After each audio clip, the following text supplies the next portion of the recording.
Congratulations on the prize, Mark van Loosdrecht, and welcome to Copenhagen. So when you began studying the sludge we saw in the video, did you ever imagine that it was going to take you to this stage and to many other stages, because you've won many prizes and many awards for your work? No, of course not. You're not setting out like in a sports game where you try to win a medal. You set out because you were intrigued by a problem, and but it's nice it results in this. Yeah, but did you have a clear idea of where you were going when you began 30 years ago? Yes and no. That's because I was intrigued by microorganisms and how they behave and what they do, by ecosystems in general and microbial ecosystems in particular, because they are even more diverse than the ecosystems we see with our eyes. And it also, it was still a very unknown field relative to today, when during, say, my active career, I think 30 years ago, the sludge was really a black box without any too much to do. And nowadays, due to the multi-omics techniques which have been mentioned, the black box is open. We can see who's there. We can see what they are doing, potentially can do, and we can measure what they are doing. So the science has also made a tremendous development over these 30 years. Yeah. And so what's happening in the sludge is very much due to bacteria. Can you tell us when your fascination of bacteria began? Well, that's probably, that's during my education. I started studying environmental sciences in Marketing University because I was intrigued by, say, life and biology, but I did not want to do a regular biology study. And learned microbiology is something typically you only learn when you are at academia. You hear about bacteria, but it's not the same as when you really start to see how fascinating the microbiology is and how diverse the microbiology is even relative to the microscopic life. And also to realize that understanding microbiology is not just a biological study, because it includes very well understanding the chemistry. If you don't understand the chemistry, it remains, you could say, at the biological level, species which are there. But if you understand the underlying chemistry, then you also better understand the way bacteria organize their ecosystems. So when did you realize the sort of hidden potential of bacteria when it comes to wastewater?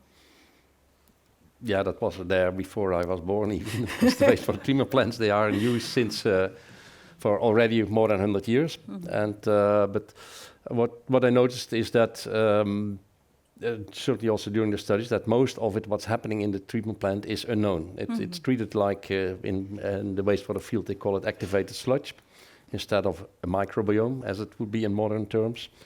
And it's still just called sludge, although it's a community of several, well, at least 10, 15 important groups, and maybe 100 total. And trying to understand what's really going on there, and not just putting in water into a reactor and turning on some knobs and hoping that clean water gets out of it, but understanding how the bacteria are doing that, that's a kind of puzzle which you try to solve. And so when bacteria grow together, they can either become very fluffy or make very compact structures, and we saw that in the video. And slow-growing bacteria tend to create very compact structures. What can you use this knowledge for? Why is this knowledge so useful? So it shows that's also this shows that understanding life of microbial life is a combination of understanding what bacteria do, but also understanding how physics works. Because making that bacteria, they can make all kinds of structures, like flocks or compact granules. And you can think the bacteria decide in what kind of structure they work. But we realized that the basic principles behind it are more or less the same as when you freeze water in the air. You can become hail or it can become snow. It's a physical principle which in the end also makes how the bacteria grow. Now, if you treat wastewater, at the end of the treatment process, you have to remove the bacteria from the cleaned water. As the bacteria grow on, they use, in fact, the dirt as their food. They grow on it. But in the end, you have to separate the bacteria out again to deliver clean water into the rivers or in the natural systems, or reuse it as drinking water. And the typical way it's done is by gravity, use gravity, where the flocks settle through like snow is coming down very slowly. So you need a very huge installation in order to separate the bacteria from the water. If they grow in granules, like hail coming down very quick, you can do that in a very compact unit, essentially, and that makes it possible to integrate the separation unit into the bioreactor. So you can do process integration, process intensification. So basically the knowledge of the granules are speeding up the process of cleaning the water. Yes, making use, like these granules you see here from Anamox bacteria. That makes that you can separate it much more quick, and the separation process is the limiting step. It's not the bioconversion is important, but for most of these reactors, the separation process which is limiting, and if you can improve that, also the biology can go better. Okay. So now we have the granules in the bottom of the tank. And the question is now, what can we use these granules for? Because you have a vision of turning, this essentially waste into something different, maybe even an economically profitable resource. You're not there yet, but can you tell us a bit about what you hope for? Yeah, now if you realize that we want a bio-based society based on organic chemicals, this very easily competes, for instance, with food if you use sugar as your raw material. But in wastewater, there's a lot of organic carbon which you could potentially use to produce products. Now, there's a range of products, and one of them is these bacteria which make these granules. They make a gel-forming compound that looks maybe it's not the same as gelatin, but it goes a bit in that direction to have an ID. So basically, when the bacteria glue themselves together, they produce a substance, in order a gluish, gelatine-ish substance. Yes, they make, say, their own gelatin for in which they then live. That's their house. And in the wastewater treatment plant, they grow on the wastewater and on the waste, and you produce all the time new bacteria. And then when you harvest this production, about 1/3 of the sludge mass, which is now considered a waste product, is this biopolymer. And that's about 5 to 10 kilogram per person per year, which you could produce. Now, if you have the size of Denmark, you can multiply by 5 to 10. You can see that there's a huge potential in producing thousands of tons of a biopolymer, which then can be a resource for new bio-based products. So tell us, what can you use polymer for? Yes, so polymers are used in many applications. The applications we are looking at, partly you can use them as gelling material. That's very often used in food. We don't look to that. We're more looking to the construction industry, making construction materials. And then you mix the polymer with, for instance, clay or iron or cellulose to make what is called composite materials, from which you can make a table or ceiling materials. Okay.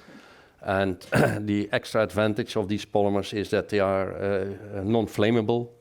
So also that is in the construction industry important, and you don't need to use compounds which are highly toxic in order to make materials non-flammable. But you can use this natural polymer to make it non-flammable. Okay.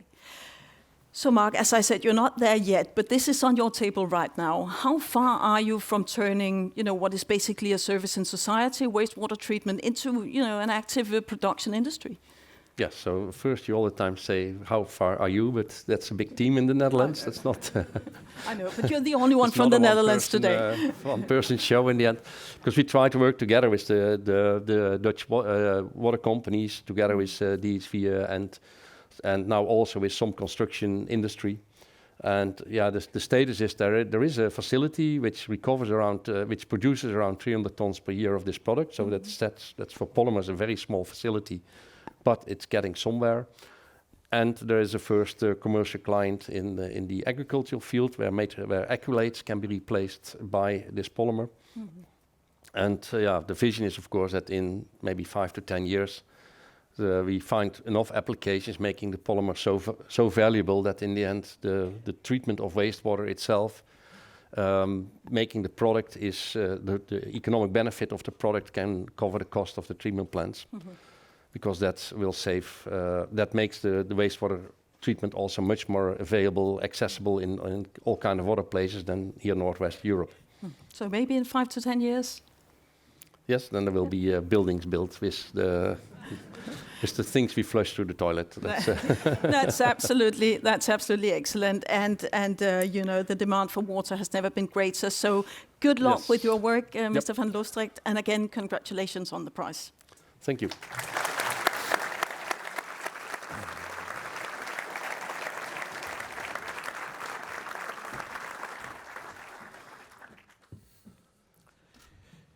Mark, it is with honor, pleasure that I give you this plaquette here. Thank you.